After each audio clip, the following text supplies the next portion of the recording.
रायगडच्या ताम्हाणी घाटामध्ये मोठा अपघात झालाय। यामध्ये 2 जणांचा मृत्यू झालाय तर 57 प्रवासी जखमी झालेत। पुण्याहून श्रीवर्धनकडे पर्यटनासाठी निघालेल्या खासगी बसचा अपघात झालाय। बस पलटी झाली आणि त्यानंतर हा अपघात घडलाय। जखमींना माणगाव उपजिल्हा रुग्णालयात तातडीने उपचारासाठी दाखल करण्यात आलंय। आपण हे दृश्य पाहतोय।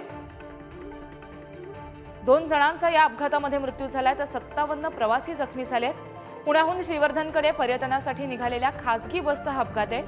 बस पलटी झाली आहे। बसचं आपण हे दृश्य पाहू शकतोय। चक्काचूर झालाय आणि यामध्ये मोठ्या प्रमाणात हानी जी आहे, वित्त हानी जी आहे ती झालेली आहे, जीवित हानी झाली आहे।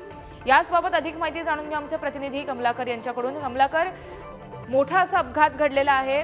2 जणांचा यामध्ये मृत्यू झालाय तर 57 जणांना रुग्णालयामध्ये उपचारासाठी दाखल करण्यात आलंय। नेमका अपघात हा कसा घडलाय आणि सध्याची काय स्थिती आहे?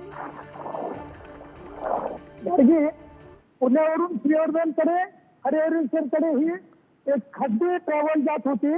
सकाळी 7:30च्या दरम्यान ही बस ताम्हिणी घाटातील कोंडेतर गावाच्या हद्दीमध्ये आली आणि तेथील एका अवघड वळणावरती हे बस चालकाचा वाहनावरील नियंत्रण सुटल्यामुळे ती त्या वळणावरती पलटी झाली आणि पलटी होत त्याच्यामध्ये 2 जणांचा मृत्यू झालेला आहे आणि 55 जण जखमी आहेत।